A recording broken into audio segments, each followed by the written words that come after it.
Buenas tardes, nuevamente nos encontramos, esta vez para abordar un nuevo tema vital para el proyecto, como es la luz en el espacio. Revisaremos el tema en base a un recorrido histórico que nos permita justamente abordar determinadas épocas y hacer una síntesis de cómo se han manejado las cuestiones de iluminación en función de los diversos periodos históricos. Comenzamos desde la revisión de los espacios romanos. Aquí vemos el Panteón de Roma, un espacio interior que permite seguir el movimiento del Sol al favorecer el ingreso y el movimiento de la luz solar a través del oráculo superior horadado en la cúpula.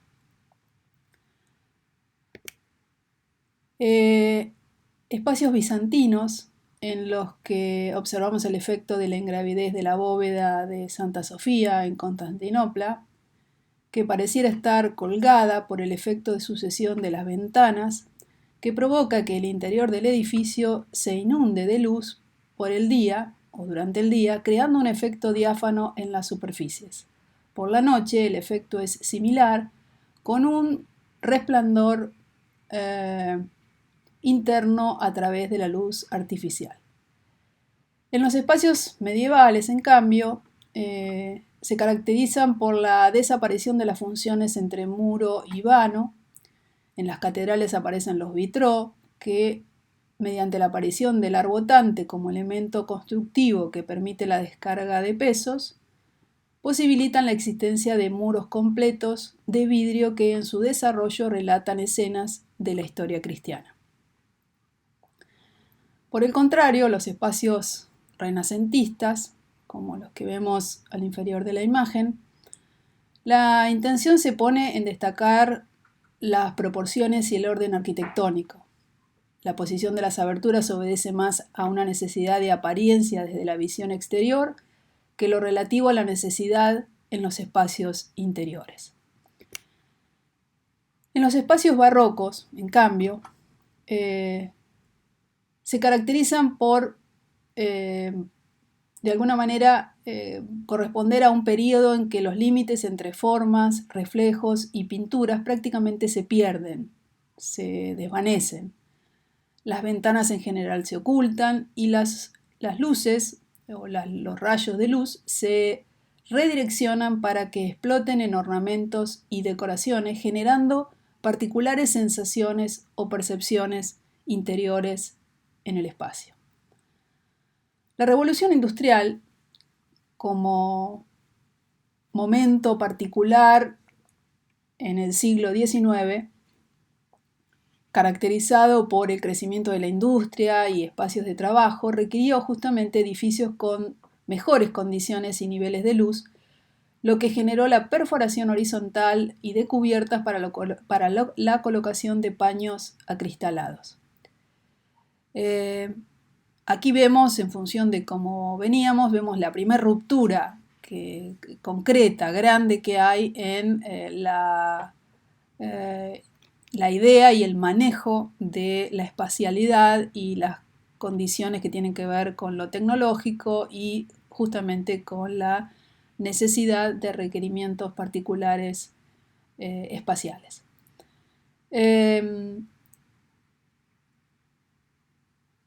La arquitectura moderna, caracterizada por la era de la máquina, en los que un espacio o un momento en el que claramente se produce una ruptura mayor aún con lo que veníamos viendo, los espacios son notablemente diferentes, espacios despejados, despojados y con ventanas corridas que cambian y mejoran la relación con el exterior. La presencia allí de la máquina del automóvil como uno de las características que también define el concepto que lleva adelante los paradigmas de la arquitectura moderna. Le Corbusier definía la arquitectura como el juego sabio, correcto y magnífico de los volúmenes bajo la luz. Allí vemos uno de los textos que definen los principios de la arquitectura moderna, como es el libro Hacia una arquitectura del año 23. La que vemos aquí es la tapa original, pero obviamente está traducido al español y lo tenemos en la biblioteca de la facultad para que puedan consultarlo. Las formas de la arquitectura moderna. Vamos a hacer una revisión medianamente rápida de las formas y la luz, y justamente la iniciamos con el Museo Guggenheim de Frank Lloyd Wright en Nueva York, un espacio caracterizado por formas orgánicas que refractan la luz de manera particular, tanto en el interior como en el interior con su luz cenital que inunda el espacio, como en el exterior que lo recorta y lo perfila, entre masas de cemento verticales y la ubicación del parque, el Central Park, que lo contiene desde el lado de enfrente. Es decir, en las imágenes no lo vemos, pero si viésemos la implantación del edificio, justamente hay una clara intención de romper con la estructura de tejido, no solo en la ubicación y en el respeto de lineamientos de tejido edificado, sino también tomando una postura clara con el parque, el Central Park, ubicado enfrente del edificio.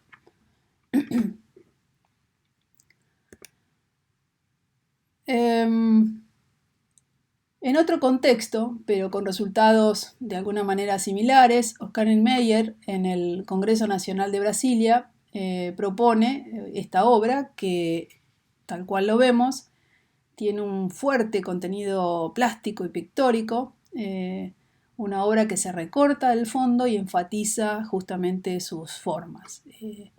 Parece un cuadro o de alguna manera contiene como variables que definen más una condición casi plástica y pictórica, más allá de una obra particular correspondiente a la arquitectura moderna. Volvemos a Le Corbusier y volvemos a una de las obras que vamos a retomar también en el trabajo práctico. Esta es la Casa Roche o la Maison Laroche en París, una obra del año 23, en los cuales se utiliza el mismo recurso tanto para exterior como para interior. Y en esta casa nos interesa poner sobre todo el foco en la manera que filtra justamente la luz hacia el interior. Veamos en la imagen superior derecha, por ejemplo, el atelier del artista, el atelier del pintor, cómo justamente la luz, cómo se trabaja la luz, en la cual podemos observar la entrada y cómo la iluminación inunda el espacio desde el límite superior en contacto con la cubierta, creando un espacio para pintar en condiciones homogéneas desde el punto de vista del trabajo o del recurso lumínico. La luz para un pintor debe favorecer justamente esto, de igual modo la posibilidad de ver la obra según diversos enfoques, razón que da sentido a la existencia de la rampa que allí vemos. En diferentes estadios del recorrido tenemos diferentes percepciones de la obra y en definitiva diferentes percepciones del espacio. Si abordamos el tema de las texturas, tomamos para iniciarlo la obra del ingeniero uruguayo Eladio Dieste, donde vemos el efecto a partir del uso y colocación de ladrillo. Nuevamente recurrimos a mostrar efectos que se pueden producir a partir de una pieza para nuestra latitud una pieza tecnológica vital y de sentido absolutamente arraigado a nuestra latitud, como es el ladrillo. Bueno, nuevamente vemos otra manera de trabajar, otra manera de componer a partir de su utilización. Los efectos logrados que aquí vemos con las sombras ponen en real protagonismo a las formas buscadas, produciendo efectos de peso y elementos másicos de real importancia. Dicen, a veces la sombra dibuja mejor que la luz. ¿Qué creemos? En contraposición, Mies, con su pabellón alemán en Barcelona, logra justamente que los materiales produzcan esa cuestión de reflejos constantes, logrando efectos de liviandad y apariencia etérea. Todo parece más liviano si lo contraponemos con la obra que acabamos de ver de Eladio Dieste. La luz en el espacio interior, otra de las variables por las cuales vamos a pasar. Tomamos para ello, por ejemplo, el espacio propuesto también por el arquitecto Le Corbusier en la capilla Ronchams, en Francia. Pensemos en lo que dijimos respecto a la luz de los espacios modernos, hablábamos de ventanas corridas, ¿verdad? Aquí claramente no se ve esa condición. Le Corbusier interpreta muy bien y responde a ello creando justamente un espacio que responda a las características de luz necesarios para espacios de culto. La luz en las iglesias o en los espacios justamente de culto debe ser de otra manera.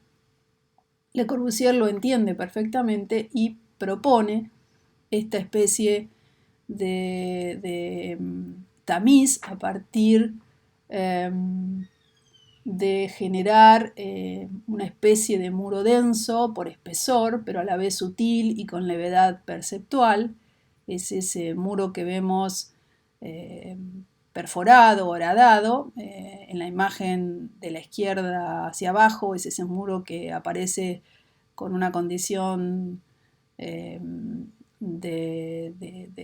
plano en chanfle, de plano de alguna manera que establece una condición no ortogonal con el suelo, justamente para producir diferencias en las entradas de esos huecos que va trabajando. Decía sensación resultante por la manera, ese muro denso produce una sensación resultante por la manera de ingresar la luz natural al espacio interior. En este caso, ya una obra más cercana a nosotros, no solo por el tiempo, sino por su ubicación, es el Museo de Arte Latinoamericano de Buenos Aires, el Malva, un edificio, una obra del año 2001, muestra la luz en espacios de exposición, qué pasa con la luz en los museos. Justamente, como en el caso del Guggenheim de Wright, aquel que veíamos en Nueva York, aquí la luz debe acceder de manera cenital, sin afectar la percepción de las obras que allí se exhiben. Es decir, tratando de perder protagonismo como condición lumínica y sí favorecer el protagonismo de las obras. Recordemos que es un museo. Tomando otra de las variables, vamos a pasar por el análisis muy sintético, dado que son temas que, si bien tienen que ver con la materia, nosotros los tratamos de desarrollar para justamente poder anclar el problema que proponemos para esta semana,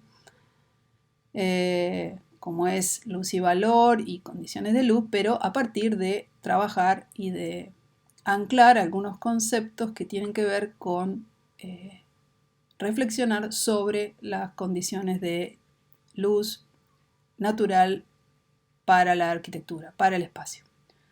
Decía, analizando otra de las variables, vamos a pasar por los reflejos. Y vemos obras que por efectos reflejantes, tanto en planos de agua como en condiciones de alguna manera de materiales, o por condiciones de elección de pigmentos muy claros, se perciben como obras más livianas, como obras más etéreas, como obras que en realidad no están o de alguna manera simulan efectos perceptuales que esconden cuestiones de gravidez que efectivamente todas las obras, toda obra construida tiene, pero por justamente mantener condiciones de reflejos particulares como los que aquí vemos, la obra empieza a perder efectos de masa, de peso, de volumen, como las que veíamos en otras placas. Hacia la izquierda, el pabellón alemán en Barcelona, de Mies, decíamos, con esos elementos tan simples y que resueltos de una manera particular, generando esa relación dialéctica entre la obra y su reflejo y viceversa.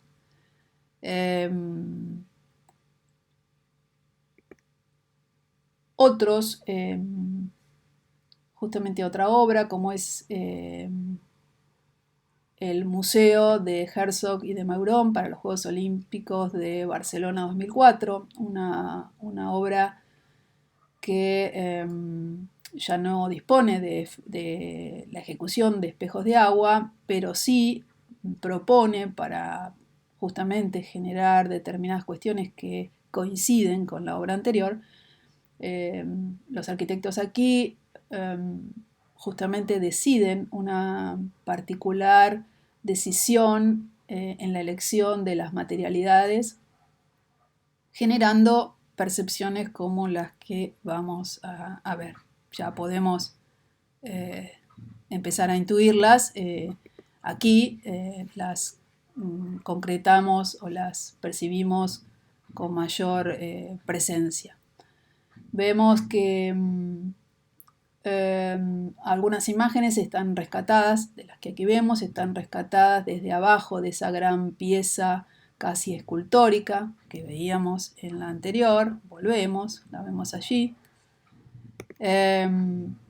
Decía esta gran pieza escultórica, que es en definitiva un museo en un parque público al borde del agua, tal vez busca ciertos estados de liviandad, dado que la obra es importante en escala, es pesada en ocupación. Observemos la escala de una persona en la imagen de arriba a la derecha.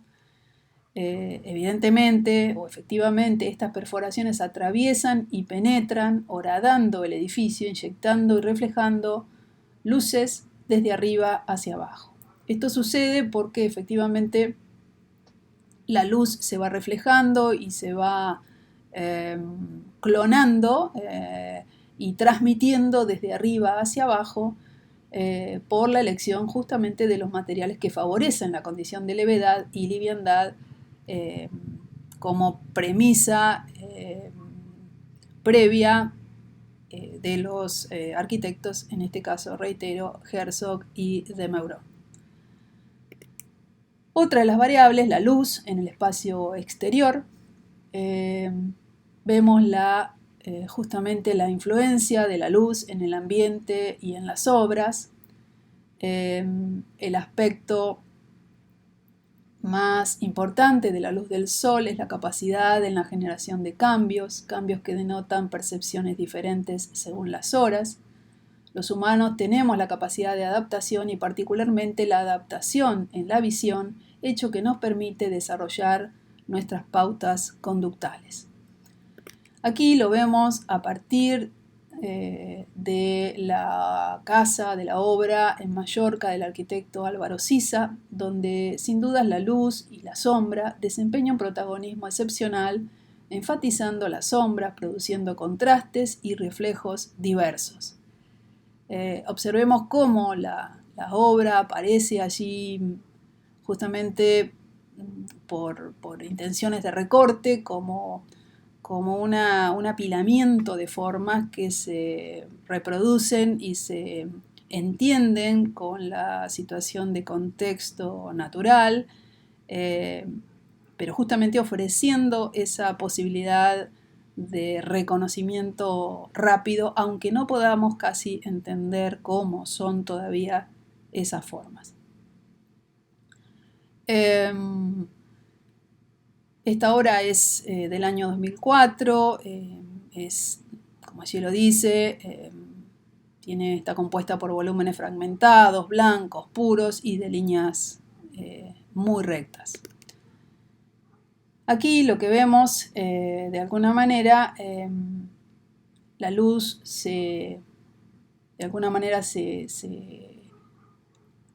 la luz y la sombra desempeñan un protagonismo excepcional, enfatizando las formas. La luz hace posible la percepción del espacio habitado. Sin luz no hay certeza de la existencia de la realidad.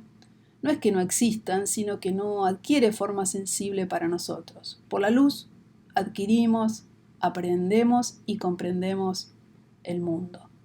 La luz da carácter a la objetividad del espacio, no la determina, sino que determina solo la percepción que interesa de él. La luz da la posibilidad de comprender el espacio, da cuenta del paso del tiempo. La luz construye, en definitiva, el tiempo. Por último, les recomiendo ver en Netflix, para aquellos que tengan y los que no, bueno, cuando la situación lo permita podrán juntarse con alguien que sí tenga Netflix y ver, por ejemplo, la serie Abstract, el capítulo 1 dedicado a Olafur Eliasson, si lo pronuncio bien, en idioma danés. Es un arquitecto y artista contemporáneo que le preocupa de modo singular aspectos como la percepción, el movimiento, la experiencia sensorial y los sentimientos.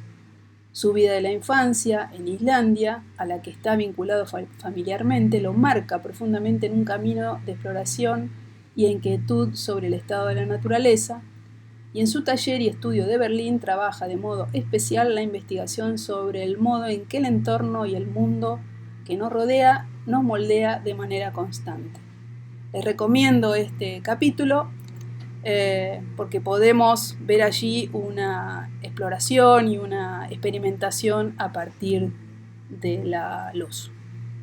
Por ahora nada más, les agradezco su tiempo y veremos en breve la parte 2, que también corresponde al trabajo práctico del día de hoy.